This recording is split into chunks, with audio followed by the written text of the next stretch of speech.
Hey guys, ఎలా ఉన్నారు? ఇక్కడ చాలా అన్యాయం జరిగింది.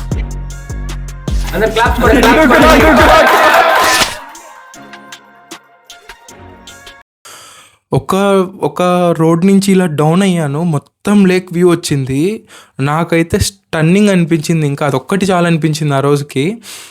అంత పర్ఫెక్ట్ ఉన్నింది వ్యూ మాత్రం. అలా వెళ్తూ ఉంటే ఆ లేక్ చుట్టూ, ఆ లేక్ సైడ్ వెళ్తూనే ఉంటాం అనమాట. అంత ఫ్లో ఉంది, లైక్ అంత పెద్దదన్నమాట ఫతేహ్ సాగర్ లేక్.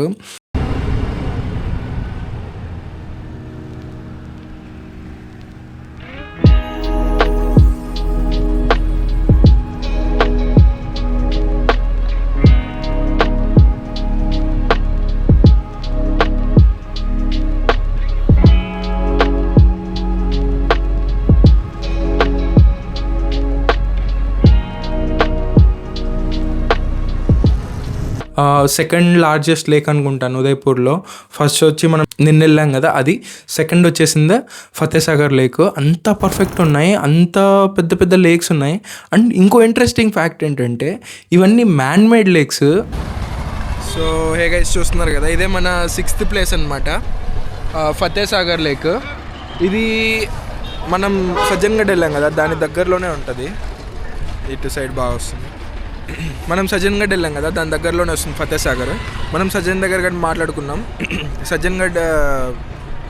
సజ్జన్ అని ఆయన చనిపోతే ఫతేహ్ సాగర్ అని ఆయన కంప్లీట్ చేశారని, ఆ ఫతేహ్ సాగర్ పైన ఈ లేక్ వచ్చిందనమాట. అదేండి అక్కడ కనిపిస్తుంది చూడండి, అదే మాన్సూన్ ప్యాలెస్, సజ్జన్గఢ్ ఫోర్ట్. ఇక్కడ కూడా బోటింగ్ అన్నీ ఉన్నాయి. నైట్ చేశాను కదా, మళ్ళీ ఎందుకని చెప్పి ఇప్పుడైతే చేయట్లేదు.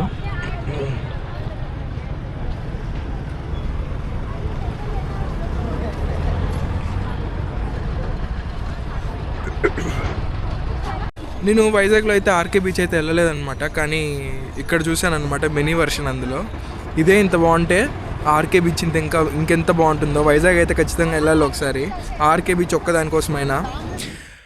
ఇంకా ఫతేహ్ సాగర్ లేక్ అయిపోగానే వెంటనే సిటీ ప్యాలెస్కి వెళ్ళాను అనమాట.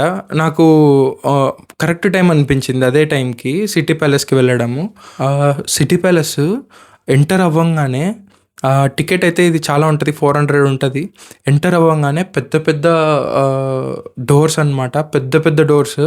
ఎంటర్ అవ్వగానే భరత్ నేను సినిమాలో ఒక డైలాగ్ వస్తుంది కదా, ఎందుకు గవర్నమెంట్ అన్నీ ఇంత పొడవు ఉంటాయి అని చెప్పి.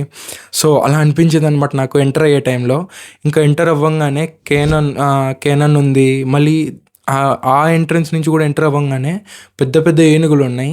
ఆ ఏనుగులు కూడా లాస్ట్ 200-300 ఇయర్స్ నుంచి ఉన్నాయన్నమాట. ఇంకా అక్కడి నుంచి నిలబడుకొని చూసామంటే ఫోర్ట్ 2-3 కిలోమీటర్స్ ఉంటుంది. కాకపోతే ఆ 2-3 కిలోమీటర్స్లో హాఫ్ వచ్చేసిందే అక్కడ రిసార్ట్స్ ఇవన్నీ ఉంటాయి, హాఫ్ మాత్రమే మన ప్యాలెస్. సో ఇంకొంచెం ముందరికి వెళ్ళంగానే అదే రోజు ఈవెంట్ జరుగుతూ ఉండే, కింగ్ వచ్చింటాడు ఈవినింగ్. బట్ నాకైతే ఆ రష్లో అక్కడ చేయాలనిపించలేదు. నాకైతే ఇంకా ఎక్స్ప్లోర్ చేయాలనిపించింది. ఈ ప్యాలెస్ను అయితే 16th సెంచరీ నుంచి స్టార్ట్ చేశారనమాట కట్టడము. మేవార్కి ఇది ఒక ప్రెస్టీజియస్ ఫోర్ట్ అన్నట్టు. సో ఎంటర్ అవ్వగానే రాజులు యూజ్ చేసిన కత్తులు, వాళ్ళ ఆర్మరీ, వాళ్ళ వేసుకున్న డ్రెస్సెస్ ఇవన్నీ చూపిస్తారు. చిన్న చిన్న లైక్ బ్లూ ప్రింట్స్, వాళ్ళు రాసిన లెటర్స్ ఇవన్నీ ఉంటాయన్నమాట.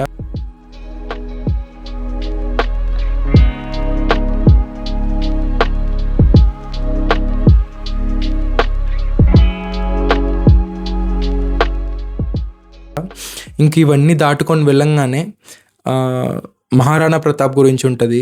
The goose bump story, Maharana Pratap story మీకు తెలుసుకున్నట్టయితే నాకైతే చాలా ఇష్టం అనమాట హిస్టరీ పార్ట్.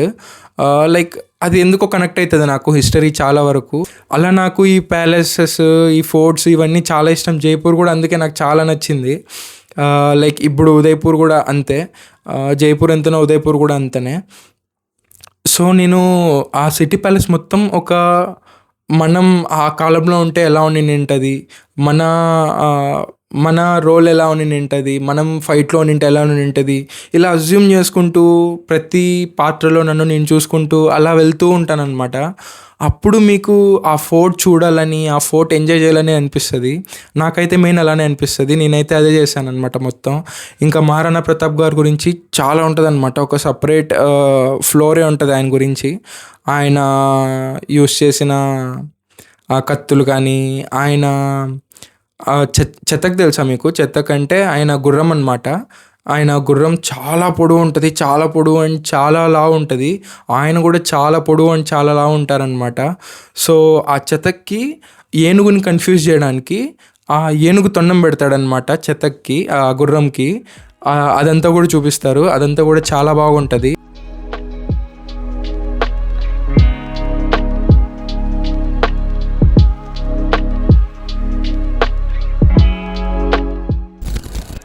అండ్ ఈ సిటీ ప్యాలెస్ మొత్తం మంత్రులు, రైటర్స్ వీళ్ళు ఉంటారు కదా, వాళ్ళ రూమ్స్, వాళ్ళ బెడ్రూమ్స్తో నిండిపోయిందనమాట మొత్తం. సో వాళ్ళు ఎలా ఉండేవాళ్ళు, వాళ్ళ బెడ్ ఎలా ఉండింది, ఇవన్నీ చూడొచ్చు అనమాట. మనం ఇవన్నీ ఎక్స్ప్లోర్ చేయొచ్చు. ఈ రాణి గదులు, వాళ్ళ స్పెషల్ ఏమైనా యాక్సెసరీస్ ఉంటే, వాళ్ళ ఉయ్యాలలు, ఇలా ఇలా అన్నీ ప్రతిదీ ఉంటుంది సిటీ ప్యాలెస్లో. ప్రతి సిటీ ప్యాలెస్ ఇంతే ఉంటుంది. ఆ రాజకుటుంబం గురించి మెయిన్ ఉంటుంది అనమాట. వాళ్ళు ఎలా ఉండేవాళ్ళు, వాళ్ళ గదులు ఎలా ఉంటాయి, వాళ్ళ హిస్టరీ ఏంటి, అండ్ మెవార్ యొక్క ఫస్ట్ నుంచి లాస్ట్ వరకు కింగ్స్ ఎవరు, ఇలా హిస్టరీ ఉంటుంది. అందరి ఫొటోస్ ఉంటాయి. సో ఇవి చూడడానికి దొరుకుద్ది సిటీ ప్యాలెస్లో. బాగుంటుంది. మీరైతే ఒక్కసారి వెళ్ళేలాగైతే బెస్ట్ విజిట్ అవుతుంది. అండ్ ఈ సిటీ ప్యాలెస్ అవ్వంగానే మేమైతే రోప్వేకి వెళ్ళాలని చెప్పి ఫిక్స్ అయ్యామన్నమాట. ఈసారైనా సన్సెట్ చూద్దామని చెప్పి నేనైతే వెళ్ళాను. రోప్వే దగ్గరికి అయితే వెళ్ళాను. చాలా ట్రాఫిక్ ఉండే. ఇంకా రోప్వే దగ్గర 3 hours వెయిటింగ్ టైము. నేను అక్కడ వెయిట్ చేస్తూనే సన్సెట్ అయిపోద్ది అండ్ టెంపుల్ కూడా క్లోజ్ అయిపోద్ది. జస్ట్ రోప్వే కోసం వెళ్ళాలి. రోప్వే అయితే నేను ఆల్రెడీ చూసేసా. సో నాకైతే అక్కడ టైం వేస్ట్ చేయాలనిపించలేదు. సో మళ్ళీ నేనైతే రిటర్న్ అయిపోయా. హాతీపోల్లో మళ్ళీ కాసేపు లైక్ హాతీపోల్లో జనాలందరూ ఉండి ఆ వైబ్ అయితే నాకు నచ్చిందనమాట. సో నేనైతే మళ్ళీ హాతీపోల్కి అయితే వెళ్ళిపోయా. హాతీపోల్కి వెళ్ళి మళ్ళీ అక్కడే కాసేపు స్ట్రీట్స్లో అంతా తిరిగి లైక్ అక్కడే ఉన్నాను హాతీపోల్లోనే. అదే చెప్తున్నాను కదా, ఒక పర్టికులర్ ఐటనరీ ఫిక్స్ చేసుకొని ఇది కవర్ చేసేయాలి, అది కవర్ చేసేయాలి అని చెప్పి హడావిడిలో నాకైతే చేయాలనిపించలేదు. సో నాకు నచ్చింది చేశాను నేను అక్కడ. నేను మళ్ళీ అయితే హాతీపోల్కి వెళ్ళి మళ్ళీ హాతీపోల్ కాసేపు చూసిన తర్వాత మళ్ళీ దగ్గరలోనే అంబ్రాయ్ ఘాట్ అనేది ఒకటి ఉంటుంది. అంబ్రాయ్ ఘాట్కి అయితే వెళ్ళాను. నేనైతే సాటర్డే వెళ్ళాను అంబ్రాయ్ ఘాట్ నుంచి అయితే వ్యూస్ అయితే చెప్పాను కదా, మనం ఫతేసాగర్ లేక్ ఉంటుంది అనమాట. అక్కడ ఫతేసాగర్ లేక్కి అంబ్రాయ్ ఘాట్ కనెక్ట్ ఉంటుంది. హనుమాన్ టెంపుల్ ఉంది అంబ్రాయ్ ఘాట్లో.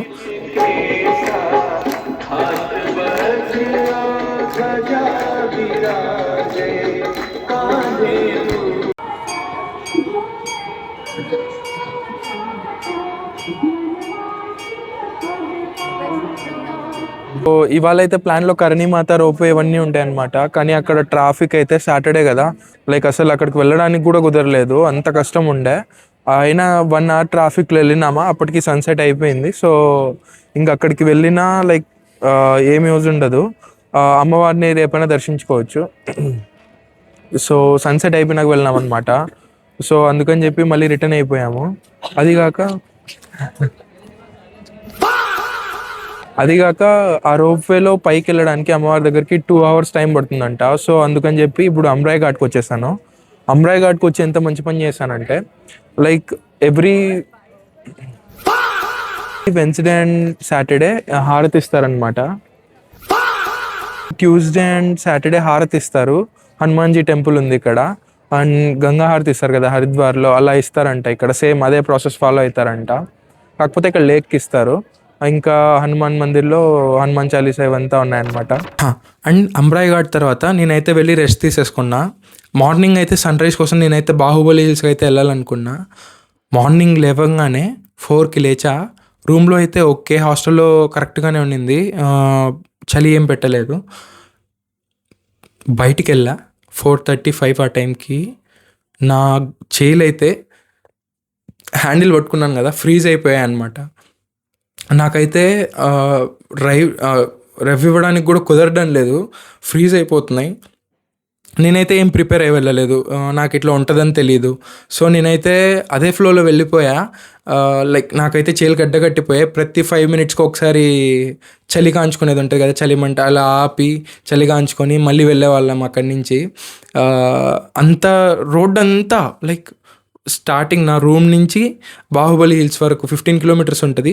ప్రతి 10 to 15 మినిట్స్కి ఒక స్టాప్ ఉంటుంది. చలి కాంచుకోవడం వెళ్ళడం బెస్ట్ ఎక్స్పీరియన్స్. ఇంకా బాహుబలి హిల్స్కి వెళ్ళంగానే కింద అయితే మొత్తం బైక్స్తో నిండిపోయింది హిల్ మొత్తం. ఇంకా కింద నుంచి ట్రెక్కింగ్ చేయాలి. ఎలా ఉండిందంటే అందరూ స్ట్రేంజర్స్ ఒక లైన్లో మాట్లాడుకుంటూ సాంగ్స్ పెట్టుకుంటూ అందరితో ఒకరొకరు కనెక్ట్ అవుతూ ఆ కొండ ఎక్కేంతసేపు చాలా బాగా అనిపించింది. అందరితో ఇంటరాక్ట్ అవుతూ వెళ్ళడం, అందరూ ఒకరికి నచ్చిన ఒకరు సాంగ్ పెట్టుకోవడం, ఒకరి గురించి ఒకరు తెలుసుకోవడం. నేనైతే చాలా తెలుగు వాళ్ళని కూడా కలిసాను అనమాట. అలా పైకి వెళ్ళిన తర్వాత ఒక 2 hours వెయిట్ చేసాం సన్ రైజ్ కోసం. ఆ వ్యూలో నేను ఒక కొండ లాస్ట్లో అక్కడే అందరూ మ్యాగీ సెల్ చేసే వాళ్ళు ఉంటారు. వాళ్ళు అక్కడ చైర్స్ వేస్తారనమాట. కొండ ఎడ్జ్లో ఒక చైర్ వేసుకొని కూర్చునేసా అక్కడే. ఎంత బెస్ట్ అనిపించిందంటే సన్ రైజ్ వచ్చే వరకు అక్కడి నుంచి కదలలేదు నేను. ఫుల్ టైం ల్యాప్స్ పెట్టేసి అక్కడే ఉండిపోయా.